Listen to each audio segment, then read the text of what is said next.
جی السلام علیکم۔ آج 25 دسمبر 2021۔ آج دو بڑے اہم کہہ لیں واقعات ہیں۔ ایک تو حضرت عیسیٰ علیہ السلام کی پیدائش کا دن ہے، جو کہ ہمارے تمام مسلمان اور تمام لوگوں کے لیے، پوری دنیا کے لیے ایک خوشی کے طور پر منایا جاتا ہے،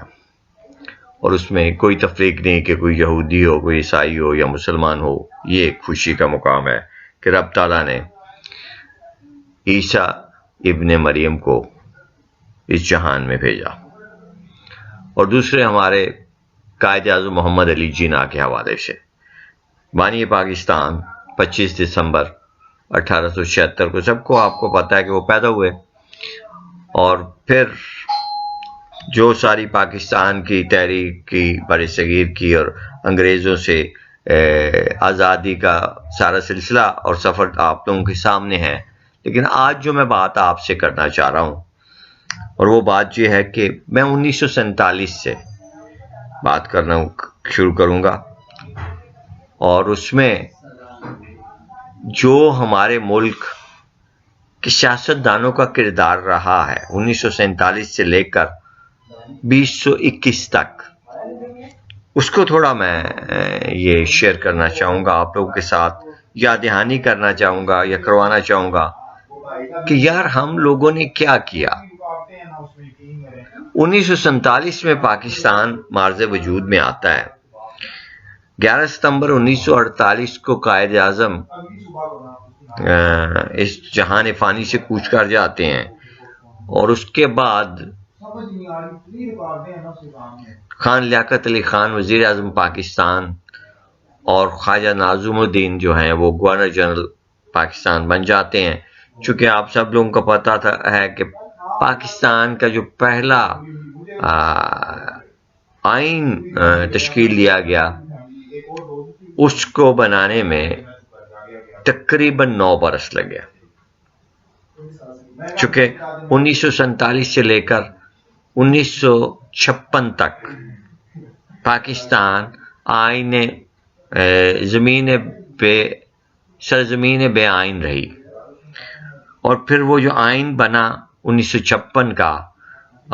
جو اسکندر مرزا کی سربراہی میں بنا، اور پاکستان ایک اسلامی جمہوری ریپبلک پاکستان کے نام سے اس کو نام دیا گیا۔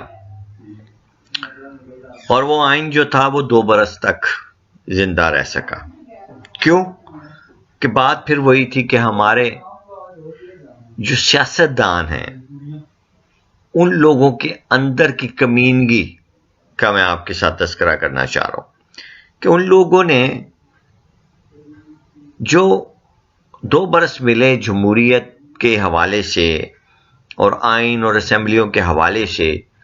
اس میں انہوں نے اتنا گند اور اتنا وہ کہہ دیں کہ کمینگی کی انتہا کر دی کہ اس وقت کے آرمی چیف جنرل محمد ایوب خان کو 3 اکتوبر 1958 کو پاکستان میں مارشل لا لگانا پڑ گیا، اور یہ پہلا مارشل لا تھا۔ اور یہ کیوں ہوا کہ ہمارے سیاستدان جو تھے، جو سو کالڈ بہت لبرل اور بہت محب وطن سیاستدان تھے اس دور کے، ان لوگوں میں زیادہ تر جو تھے وہ فیوڈل لارڈز تھے، جاگیردار تھے، جاگیردانہ سوچ تھی، جاگیردارانہ نظام ان کے بدن میں، خون میں تھا۔ تو وہ کس طرح سے عام آدمی کی بھلائی کا کام کر سکتے تھے، اور اس پہ بہت زیادہ مجھے افسوس ہے۔ اور پھر جنرل ایوب خان کی جو تھی وہ تقریباً 11 برس حکومت رہی۔ انہوں نے جو پہلا آئین تنسیخ کیا 1956 والا، اس کے بعد انہوں نے شروع کیا 1962 میں ایک نیا آئین لے کر آئے جو کہ بنیادی جمہوریتوں کا آئین تھا، اور اس آئین کے حوالے سے وہ چاہتے تھے کہ وہ اپنی حکومت کو طول دے سکیں، اور وہ بی ڈی ممبرز کا کوئی سلسلہ تھا، اس میں صدر پاکستان کو منتخب کرنا، اور اس کے حوالے سے انہوں نے وہ ایک کوشش کی، اور جس کے خلاف کہہ لیں محترمہ فاطمہ جناح جو کہ ہمشیرہ قائد اعظم تھیں، انہوں نے ایک مدافعت کا کردار ادا کیا، اور اس دوران 1965 کی جنگ پاکستان پر مسلط ہوئی۔ 1967 میں ایوب خان نے محترمہ فاطمہ جناح کے خلاف الیکشن لڑا مشرقی اور مغربی پاکستان میں، لیکن محترمہ فاطمہ جناح کو اس میں شکست اٹھانا پڑی، یا کہہ لیجئے کہ چونکہ جو حکومت بھی ہوتی ہے برسر اقتدار، اس کے پاس ساری انتظامیہ ہوتی ہے، تو اس نے اس چیز کو کا فائدہ اٹھایا، اور گو کہ قوم جو تھی زیادہ تر مشرقی اور مغربی پاکستان کی، وہ محترمہ فاطمہ جناح کے حق میں تھیں، لیکن انتظامیہ جو تھی وہ اس وقت کے صدر جنرل محمد ایوب خان کے ساتھ تھی۔ اس کے بعد 65 کی جنگ ہوئی، 65 کی جنگ کے بعد معاہدہ تاشکند ہوا، تاشکند میں بھٹو صاحب نے اس معاہدے کو ماننے سے انکار کر دیا، جس کی بنا پر 1967 میں پاکستان پیپلز پارٹی کا بنیاد رکھی گئی۔ ذوالفقار علی بھٹو اصل میں کنونشن مسلم لیگ میں سے ہی ایک دھڑا بنانا چاہتے تھے جو کہ مسلم لیگ بھٹو کے نام سے ہوتی، مگر اس وقت جو ان کے قریبی دوست احباب تھے، جن میں شیخ رشید، ڈاکٹر مبشر حسن اور معراج محمد خان اور جناب حنیف رامے صاحب، انہوں نے انہیں مشورہ دیا کہ بھائی صاحب آپ ایسا کریں، آپ ایک تو ماؤ زیتونگ سے آپ بہت زیادہ متاثر ہیں، چائنا کے ساتھ اور سوشلسٹ نظام کے ساتھ آپ کا رجحان ہے، تو ہم کیوں نہ ایک نئی پارٹی بنائیں جس کا نام پاکستان پیپلز پارٹی رکھا جائے۔ اور اس سلسلے میں پھر ایک رات میں ہی پاکستان پیپلز پارٹی کا جھنڈا بنایا گیا، اس کا منشور بنایا گیا، اور جھنڈا کے جو رنگ اور یہ تجویز یہ وہ جناب حنیف رامے، چونکہ وہ خود پینٹر بھی تھے اور خطاط بھی تھے، اور ان کا ویژن بھی تھا، اور وہ سمجھتے تھے اس چیز کو، تو انہوں نے کالا، سرخ اور گرین یہ 3 رنگ دیے پاکستان پیپلز پارٹی کے جھنڈے کو۔ اور اس دوران میں مغربی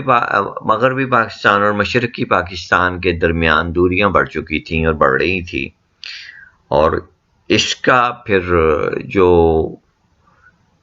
سب سے زیادہ فائدہ اٹھایا وہ 1969 میں جب ایوب خان نے، میں سمجھتا ہوں یہ ایک بہت بڑی سیاسی غلطی تھی ایوب خان کی، کہ انہوں نے حکومت کی باغ ڈور اس وقت کے آرمی چیف جنرل محمد یحییٰ خان کو دے دی، اور جنرل محمد یحییٰ خان نے 1969 سے لے کر 1971 تک پاکستان میں ایک عجیب سیاسی کہہ لیں بحران پیدا کرنے میں اہم کردار ادا کیا، کیونکہ مشرقی پاکستان کے لوگ جو کہ عوامی لیگ ایک جماعت تھی حسین شہید سہروردی کی، اور اس جماعت کے اس وقت کے صدر 1968 میں شیخ مجیب الرحمان تھے، تو ان کے ساتھ جو تھے سیاسی تعلقات مغربی پاکستان والوں کے کوئی اتنے اچھے نہیں تھے، جس کی بنا پر 1970 میں جنرل محمد یحییٰ خان نے اعلان کیا کہ جی پاکستان میں پہلے عام انتخابات کرائے جائیں گے، جو کہ ایک آدمی ایک ووٹ کے اوپر ہوگا۔ اس انتخاب کا جو کہہ لیں ہوا نتیجہ جو سامنے آیا، اس وقت کے الیکشن کمیشن کے جو تھے وہ چیئرمین تھے جسٹس عبدالستار، ان کی زیر نگرانی یہ الیکشن ہوئے 1970 میں۔ پاکستان میں مغربی پاکستان میں 4 صوبے تھے، مشرقی پاکستان میں 1 صوبہ تھا، اور وہ مشرقی پاکستان چونکہ اکثریتی صوبہ تھا، 45 اور 55 کا ریشو پہ آبادی کا تناسب تھا، جس کی بنا پر عوامی لیگ نے پاکستان کے 1970 کے الیکشن میں واضح اکثریت حاصل کر لی۔ وہ واضح اکثریت جو حاصل ہوئی، یہ چیز اس وقت کے مغربی پاکستان کے لیڈروں، سیاسی لیڈروں کو اور جو اسٹیبلشمنٹ والے تھے ان کو یہ ہضم نہیں ہو رہی تھی، چونکہ وہ نہیں چاہتے تھے کہ شیخ مجیب الرحمان کو جمہوری طریقے سے حکومت دے دی جائے، اور اس بنا پر 1971 کی جنگ، جو کہ 1969 سے بنگلہ دیش میں ایک تحریک چل رہی تھی، جو کہ جس کے پیچھے کے ہندوستان اور ہمارا جو ہمسایہ ملک تھا وہ پیش تھا، اور بنگالیوں کو مغربی پاکستان والوں سے متنفر کر رہا تھا، مگر پھر بھی شیخ مجیب الرحمان نے تحمل کا مظاہرہ کرتے ہوئے پاکستان کے ساتھ رہنے کی کوشش کی، اور 1970 کے الیکشن جیتنے کے بعد انہوں نے جنرل یحییٰ خان سے کہا کہ آپ مارچ میں قومی اسمبلی کا اجلاس بلائیں 1971 میں، لیکن جنرل یحییٰ خان نے اعلان کرنے کے بعد وہ اجلاس نہیں بلایا، اور اس کے بعد پھر انہوں نے مارچ 1971 سے لے کر دسمبر 1971 تک ایک آپریشن شروع کر دیا ڈھاکہ میں اور مشرقی پاکستان میں، اور شیخ مجیب الرحمان کو دھان منڈی جو ان کا جہاں پہ وہ رہا کرتے تھے وہاں سے انہیں گرفتار کر کے مغربی پاکستان لے آیا گیا، اور اس بنا پر مشرقی پاکستان میں بے چینی اور زیادہ بڑھی، چونکہ اس سب لوگ مشرقی پاکستان والے مجیب الرحمان کو اپنا لیڈر مانتے تھے، مگر جب ہماری بدقسمتی تھی، ہماری انتظامیہ کی، ہمارے اداروں کی، کہ مشرقی پاکستان 1971 میں بنگلہ دیش کی صورت میں ظاہر ہوا، اور اس میں سب سے بڑی سقوط ڈھاکہ کا واقعہ جو 16 دسمبر کو پیش آیا 1971 کو، پھر مغربی محاذ کھول دیا گیا جنگ کا پاکستان کی طرف سے ہندوستان کے ساتھ، جس میں پاکستان کا تقریباً 5,500 اسکوائر کلومیٹر جو علاقہ تھا وہ بھارت نے اپنے قبضے میں لے لیا۔ اور پاکستان کے جو خیر خواہ تھے ممالک بڑے، انہوں نے ساتواں بحری بیڑا بھی خلیج بنگال بھیجنے کا اعلان کیا، مگر وہ نہ پہنچ سکا، اور اس میں تقسیم پاکستان ہو گیا، اور مشرقی پاکستان بنگلہ دیش کی صورت میں نمودار ہو گیا۔ ذوالفقار علی بھٹو اس دوران UNO میں پاکستان کا کیس کہنے لڑ رہے تھے، اور ایک وہ کوشش کر رہے تھے کہ پاکستان کے ساتھ ظلم نہ کیا جائے، اور انہوں نے اس دوران پولینڈ کی ایک پیش کی گئی قرارداد کو سلامتی کونسل میں پھاڑ دیا، اور یہ کہتے ہوئے اٹھ کے آگے کہ ہمیں اگر 1000 برس بھی ہندوستان کے ساتھ لڑنا پڑا تو ہم یہ جنگ جاری رکھیں گے اور ہم ہتھیار نہیں پھینکیں گے۔ مگر یہ بدقسمتی تھی پاکستان کی یا پاکستانی عوام کی۔ اس دوران ذوالفقار علی بھٹو کو دسمبر 1971 میں امریکہ سے بلایا گیا، اور غلام اسحاق خان کی سرکردگی میں کہہ لیں، جو کہ اس وقت ایک اہم اسٹیبلشمنٹ میں تھے عہدے پر فائز، ان کے ہوتے ہوئے ذوالفقار علی بھٹو، جن کی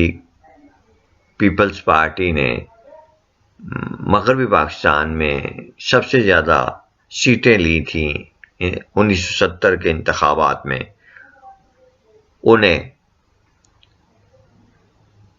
مغربی پاکستان یا جو باقی ماندہ پاکستان بچا اس کا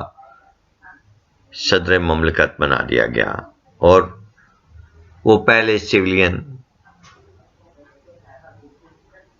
مارشل لا ایڈمنسٹریٹر بنے، چونکہ وہ 1971 سے لے کر 1973 تک اس عہدے پر فائز رہے، جب تک کہ 1973 کا آئین نہیں بنا دیا گیا۔ جب وہ آئین بن گیا اور اس آئین کے تحت سب جماعتوں نے جو کہ بقایا بچ گئی تھیں مغربی پاکستان میں سیاسی طور پر، سب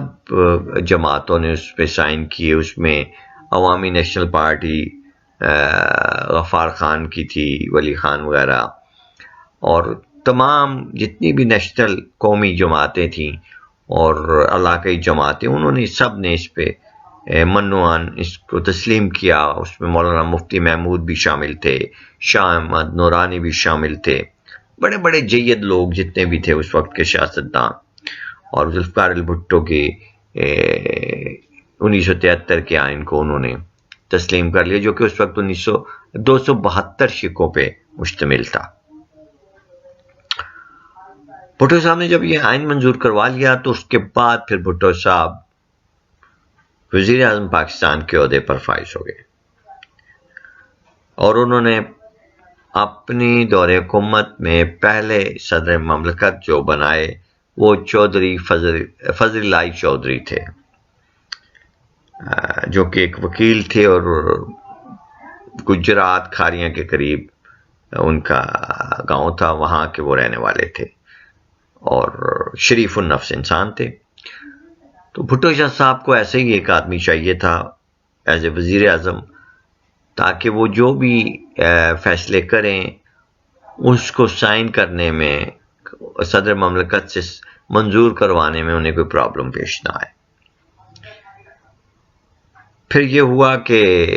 1973 کے آئین کے بعد ذوالفقار علی بھٹو میں ایک جمہوری لیڈر جو تھا نا، اور عام آدمی کے ساتھ جس کا ایک رابطہ تھا، جو روٹی کپڑا اور مکان کا نعرہ لے کر آیا تھا، وہ اس میں سے ختم ہوتا گیا، اور اس کے گرد جن مافیاز نے جال بنا، انہوں نے ذوالفقار علی بھٹو کو عوام سے دور کر دیا، عام آدمی سے دور کر دیا، جس کی بنا پر ذوالفقار علی بھٹو عوام سے دور ہو گئے۔ ملک میں حالات جو تھے سیاسی طور پر وہ خراب ہو رہے تھے۔ انہی دنوں واقعہ ہوا لیاقت باغ فائرنگ کیس، جس میں کہ بہت زیادہ پختون لوگوں کو قتل کیا گیا ایک جلسہ عام میں اور فائرنگ کر کے، اور اس کا جو تھا وہ سارا ملبہ وہ پاکستان پیپلز پارٹی اور ذوالفقار علی بھٹو کی حکومت پر ڈالا گیا۔ اور پھر 1977 کے الیکشن کا دور آیا، مارچ 1977، 7 مارچ کو الیکشنز اناؤنس ہو گئے، الیکشن ہوئے پاکستان میں، اور ان الیکشنز میں پاکستان پیپلز پارٹی 2/3 اکثریت سے جیت گئی، اور جو اپوزیشن تھی وہ قومی اتحاد کے نام سے بنی تھی، اور اس کا نشان حل تھا، اور اس میں کوئی 9 جماعتیں تھیں اور پیپلز پارٹی اکیلی تھی۔ ان 9 جماعتوں نے مارچ 1977 کے الیکشنز کو دھاندلی زدہ الیکشن قرار دے دیا، اور یہ پہلی دفعہ ہم نے دھاندلی کا لفظ سنا ان الیکشنز میں۔ وہ الیکشنز نہیں مانے گئے، ملک میں پاکستان پیپلز پارٹی اور ذوالفقار علی بھٹو کی حکومت کے خلاف جلسے شروع ہو گئے ان کی مخالفت میں، اور وہ مخالفت بڑھتے بڑھتے اتنی بڑی کہ اپوزیشن کی وہ تحریک جو تھی وہ تحریک کے نفاذ نظام مصطفیٰ میں تبدیل ہو گئی، اور 6 اور 7 جولائی کی درمیانی شب کو، جبکہ ذوالفقار علی بھٹو رات تقریباً 1:30 بجے، وہ میں بھی اس وقت پاکستان ٹیلی ویژن پہ وہ ان کی پریس کانفرنس سن رہا تھا،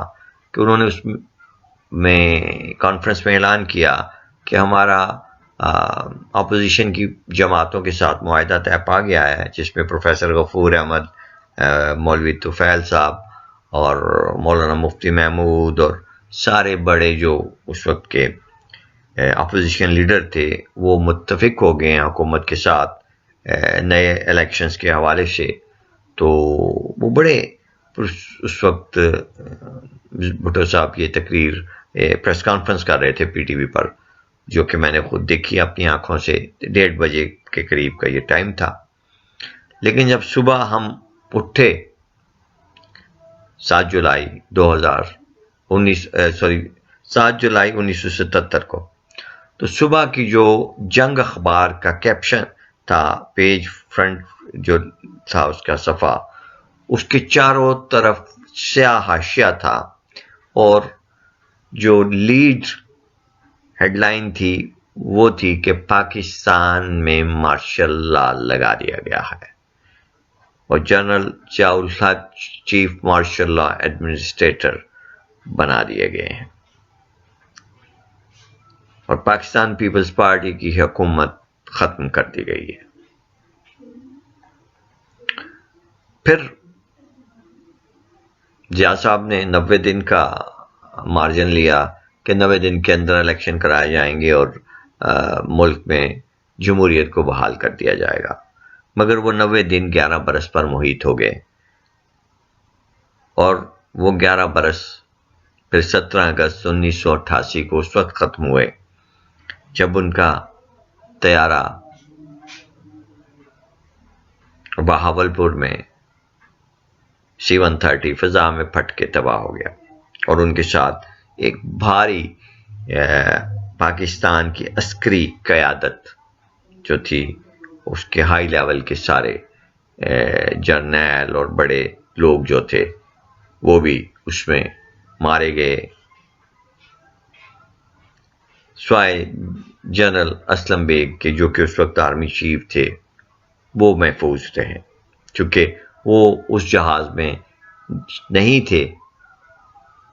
جو کہ بہاولپور سے اسلام آباد آ رہا تھا۔ اس واقعے کے بعد سینٹ کے چیئرمین اس وقت کے جناب غلام اسحاق خان تھے، انہوں نے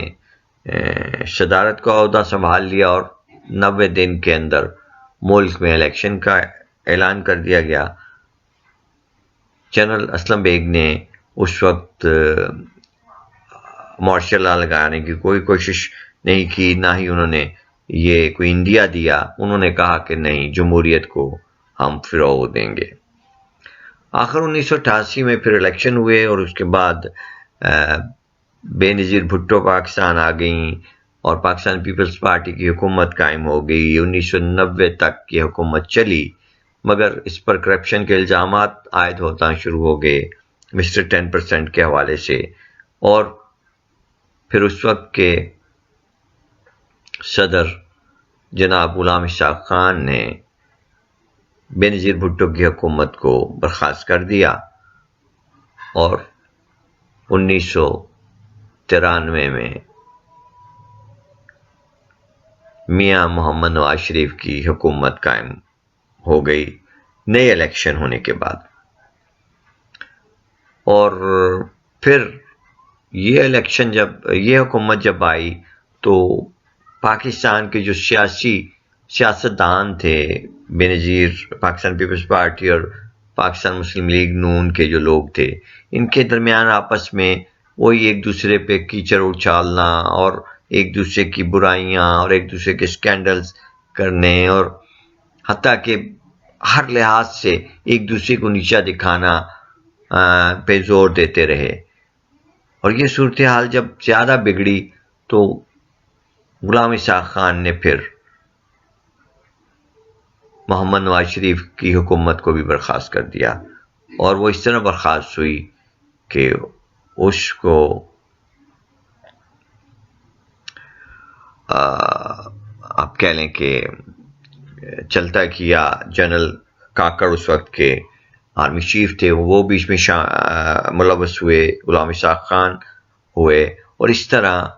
میاں نواز شریف اور غلام اسحاق خان دونوں کو اپنی اپنی عہدے چھوڑنے پڑے۔ پھر دوبارہ الیکشن ہوئے اور ان الیکشن میں پاکستان پیپلز پارٹی اقتدار میں آ گئی۔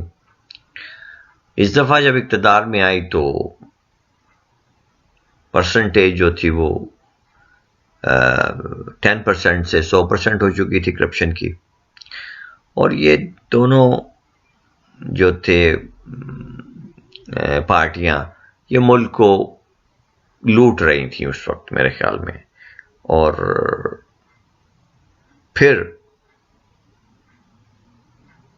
بے نظیر بھٹو کی حکومت کو اس وقت کے صدر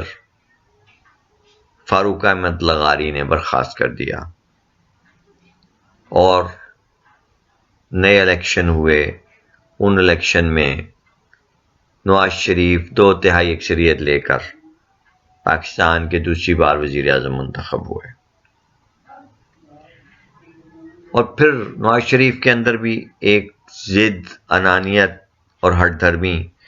اور وہ سیاستدانوں والا تکبر تھا۔ یہ لوگ خود کو عوامی لیڈر کہتے ہیں، لیکن یہ لیڈر نہیں ہیں ہمارے سیاستدان،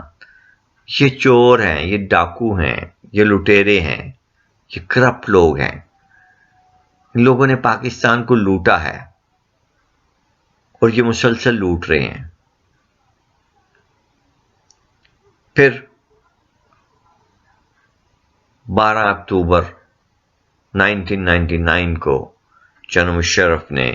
ایک دفعہ پھر نواز شریف کو حکومت سے ہٹا کر ملک میں آئین کو معطل کیا۔ اس نے کہا میں نے اس کو وہ نہیں کیا، تحلیل نہیں کیا، معطل کیا ہے، تو چیف ایگزیکٹو بن گیا۔ 2007 تک جناب مشرف کی حکومت رہی، 2007 کے انتخابات کا اعلان ہوا. نواز شریف 10 سال کے لیے ملک سے باہر تھا سعودی عرب میں. اس کی فیملی معاہدہ کر کے گئی تھی کہ ہمیں جیلوں میں مت ڈالو. تو ان لوگوں کے تعلقات تھے سعودین حکومت سے اور ان سے، جس کی بنا پر ان لوگوں کو وہاں پہ کہہ لیں پناہ مل گئی. اور بے نظیر بھٹو جو تھی وہ دبئی میں تھیں. 2007 میں پھر ایک NRO ہوا جس کے تحت جنرل مشرف نے ان دونوں کو یہاں پاکستان آنے کی اجازت دے دی، اور 2007 میں الیکشن کا اعلان کر دیا گیا. اور ان الیکشنز کی کمپین میں 27 دسمبر 2007 کو بے نظیر بھٹو کو راولپنڈی کے لیاقت باغ میں ایک جلسہ عام کی تقریر کرنے کے بعد جلسہ ختم ہونے کی صورت میں جاتے ہوئے گولی مار کر شہید یا قتل کر دیا گیا. مگر الیکشنز کی ڈیٹ جو تھی وہ الیکشنز جاری رہے اور انہیں روکا نہیں گیا. ان الیکشنز میں پاکستان پیپلز پارٹی کی حکومت بنا دی گئی یا بن گئی، اور اس پارٹی کے سربراہ جناب آصف علی زرداری کو بنا دیا گیا، جو کہ وزیر اعظم صدر مملکت پاکستان بن گئے. 2008 سے 2013 تک جناب آصف علی زرداری نے بڑے احسن طریقے سے 5 برس اپنی حکومت پوری کی، اور اس میں جو کرپشن ہونی تھی، جو لوٹ مار ہونی تھی، ہوتی رہی. عام آدمی کو، مجھے نہیں پتا کہ عام آدمی کے لیے وہ خیر نہیں تھی وہ بھی. پھر 2013 کے الیکشن میں نواز شریف کو تیسری بار وزیر اعظم بنا دیا گیا، اور ان الیکشن میں کے ساتھ ساتھ ایک تیسری پارٹی PTI تحریک انصاف کے نام سے چل رہی تھی، جس کو کہ عمران خان لیڈ کر رہا تھا. تو عمران خان نے ایک تھرڈ آپشن کے طور پر سامنے آیا، اور 2013 سے لے کر 2018 تک کے الیکشن آنے تک عمران خان کی تحریک انصاف، عام آدمی جو پاکستان کا آدمی تھا، عوام تھے، انہوں نے یہ سمجھا کہ یہ ہمارے لیے ایک نئی نجات دہندہ کے طور پر پارٹی آ رہی ہے، اور یہ ایک نیا لیڈر سامنے آ رہا ہے. تو 2018 کے الیکشن میں اس میں عمران خان کو موقع دیا گیا، اور وہ پاکستان کے وزیر اعظم بنا دیے گئے. مگر اس سارے سفر میں اب جو کہ 2021 ختم ہونے والا ہے، 2022 شروع ہونے والا ہے، 2023 کے الیکشن آنے والے ہیں، اس سارے سلسلے میں سمجھتا ہوں کہ پاکستان کے سیاستدانوں نے 1951 سے لے کر آج تک پاکستان کے عوام کے لیے کچھ نہیں کیا، سوائے اپنی اولادوں کے لیے، اپنے خاندانوں کے لیے، اپنے دوست احباب کے لیے اس ملک کو لوٹا. اور اس ملک میں جو قرضے آئے وہ انہوں نے اپنی فیملیوں پر استعمال کیے. عام آدمی کی نہ ایجوکیشن پہ، نہ میڈیکل پہ، نہ کسی بھی سہولت کوئی دی گئی، سوائے عیاشیاں کی گئیں، کک بیکس لیے گئے اور کاروبار کیے گئے اپنے، اور اپنے تعلقات، ذاتی تعلقات انٹرنیشنل لیول کے لیڈروں کے ساتھ بڑھائے کہ انہیں جو مال یہ کھاتے ہیں وہ یہ کھاتے رہیں، اور اس میں ان کو اضافہ، اور ان کی جو ہے وہ اولادیں جو ہیں، اور ملوکیت کا دور شروع ہو گیا کہ ماں کے بعد بیگم کے بعد میاں، میاں کے بعد بیٹی، بیٹی کے بعد پھر بیٹا. ایک عجیب سا سلسلہ بنا دیا گیا پاکستان میں۔ اور آپ کو ایک مزے کی بات بتاؤں، پاکستان میں جتنا جمہوری دور گزرا ہے اس میں کوئی بڑا اچیومنٹ سیاسی حکومتوں نے نہیں عام آدمی کے لیے کی، جبکہ جتنے بڑے منصوبے بھی بنے وہ سارے کے سارے نان ڈیموکریٹک گورنمنٹس نے بنائے اور انہوں نے کامیاب کیے۔ ان میں ایوب خان کا دور سب سے بڑا سنہری دور تھا، اور اس میں 2 ڈیمز وغیرہ بھی بنے، اور تربیلا ڈیم 1975 میں کمپلیٹ ہوا۔ 1975 سے لے کر آج تک ایک ڈیم نہیں بن سکا پاکستان میں، اور ایک ڈیم کالا باغ کے نام سے ایک بنانے کی کوشش کی گئی، اس کو پولیٹیسائز کر دیا گیا، اور وہ سارا پاکستان کا جو تھا آبپاشی کا نظام یا پانی کا جو کمی ہو رہی تھی، اور جو انڈسٹریٹی تھی اس کے حوالے سے اس کے حساب سے ڈیمز بنانے تھے، وہ نہیں بنائے گئے، جس کی وجہ سے پاکستان کو مشکلات کا سامنا کرنا پڑا دریائے جہلم پر، دریائے چناب پر، اور چونکہ ہمسایہ ملک نے وہاں پر اپنے اپنے ڈیم بنا کر پانی ادھر سے جو آ رہا تھا اس کو روکنا شروع کر دیا اور وہ کم کرنا شروع کر دیا، جس کی صورت میں دریائے راوی تو بالکل اب نہ ہونے کے برابر رہ گیا۔ اور باقی عمران خان صاحب کی اس حکومت نے جو کیا، میں سمجھتا ہوں کہ ان سے بھی وہ توقعات جو تھیں عام آدمی کی وہ پوری نہ ہو سکی، اور ان کے ساتھ ارد گرد جتنے تھے لوگ وہ سارے مافیاز تھے۔ اور عمران خان ایک نعرہ لے کر آئے تھے کہ کرپشن کو ختم کرنا ہے، کرپٹ لوگوں کو سزا دینی ہے۔ نہ وہ کرپشن ختم کر سکے، نہ وہ کرپٹ لوگوں کو سزا دے سکے، اور جس سے کرپٹ انسان کو سزا دی اس کو 50 روپے کے اسٹیمپ پیپر پر پاکستان کی عدالتوں نے NRO دے کر، جو بھی سزا یافتہ تھا، باہر جانے کی اجازت دے دی، اور آج وہ باہر بیٹھ کر پاکستان کے عوام کا ہمدرد اور بڑا لیڈر بننے کی کوشش کر رہا ہے، جس کا کہ مجھے بہت زیادہ افسوس بھی ہے، دکھ بھی ہے، تکلیف بھی ہے۔ اور یہ وہ حالات ہیں میں سمجھتا ہوں کہ جس میں پاکستان کی تاریخ میں بہت زیادہ ظلم کیا گیا، اور وہ ظلم عام آدمی پر ہوا۔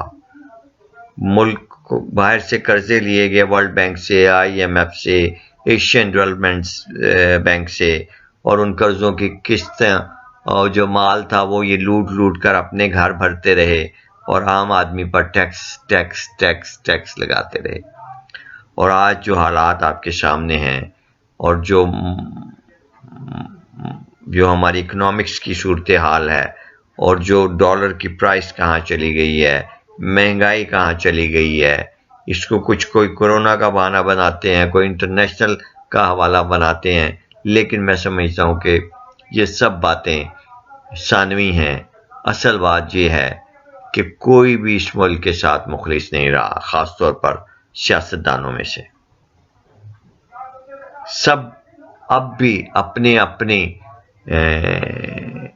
وہ جو ہیں ان کے جو ہز ماسٹر وائس ہیں ان کی طرف وہ دیکھ رہے ہیں کہ جی ہمیں موقع دیا جائے، ہم ایک دفعہ پھر اس ملک کو لوٹیں۔ تو میں ایک عام آدمی پاکستانی کی حیثیت سے اس ملک کے اداروں سے یہ درخواست کروں گا کہ اگر کوئی ایک ادارہ ہے پاکستان میں تو پاک فوج ہے، جس پر کہ اعتماد کیا جا سکتا ہے، تو میں گزارش یہ کروں گا کہ خدا کے لیے ہمیں ایسی جمہوریت نہیں چاہیے جس جمہوریت میں عام آدمی کو ذلیل ترین کر دیا جائے، جس کو غربت کی انتہائی نچلی لکیر پر لے جایا جائے، میں گزارش کروں گا کہ پاکستان میں کوئی ایسا نظام دیا جائے جو کہ اسٹیبلشمنٹ دے اور جس میں کہ ملک جمہوری طریقے سے نہ چلایا جائے. جمہوریت جو ہے وہ کرپشن کا گڑھ ہے. کوئی ایسا نظام بنایا جائے جس میں کہ پاکستان میں اسٹیبلشمنٹ جو ہے اس کا جو سربراہ ہے اس کے پاس پاور ہو، اداروں کو ڈسپلن کرے، اداروں کو ایڈمنسٹریٹولی صحیح طریقے سے چلایا جائے اور جو کرپٹ لوگ ہیں ان کو کرش کیا جائے سختی کے ساتھ، اور جو مافیاز ہیں وہ ختم کیے جائیں. اس کے لیے بھلے سخت سے سخت اقدامات کرنے پڑیں، کیے جائیں، مگر یہ مت سوچا جائے کہ جی دنیا کیا کہے گی کہ یہاں پہ وہ نظام نہیں ہے جمہوریت کا. ایسی جمہوریت پہ میں سمجھتا ہوں کہ لعنت ہے جو کہ عام آدمی کے لیے تکلیف دے، جو عام آدمی سے اس کی دوائیاں چھین لے، اس کا رزق چھین لے، اس کی روٹی چھین لے، اس کی تعلیم چھین لے. عام آدمی نے ہر جگہ پہ ٹیکس دینا ہے. ایلیٹ کلاس جو ہے اس کو کوئی پرواہ نہیں ہے، اس کو آٹے دال کا بھاؤ کا پتہ نہیں ہے، اور جو غربت کی نچلی سطح پہ ہے اس کو بھی اس چیز سے کوئی پرواہ نہیں، کیونکہ وہ آلریڈی سڑک پہ بیٹھا ہے. آج آ کے ایک درمیانہ طبقہ ہے، سفید پوش مڈل کلاس، وہ سارا بوجھ اٹھا رہا ہے اس ملک کی اکانومی کا، ٹیکس پے کر رہا ہے. تو میں گزارش یہ کروں گا جناب پاکستان کی اسٹیبلشمنٹ سے، کے اداروں سے، کہ اس ملک میں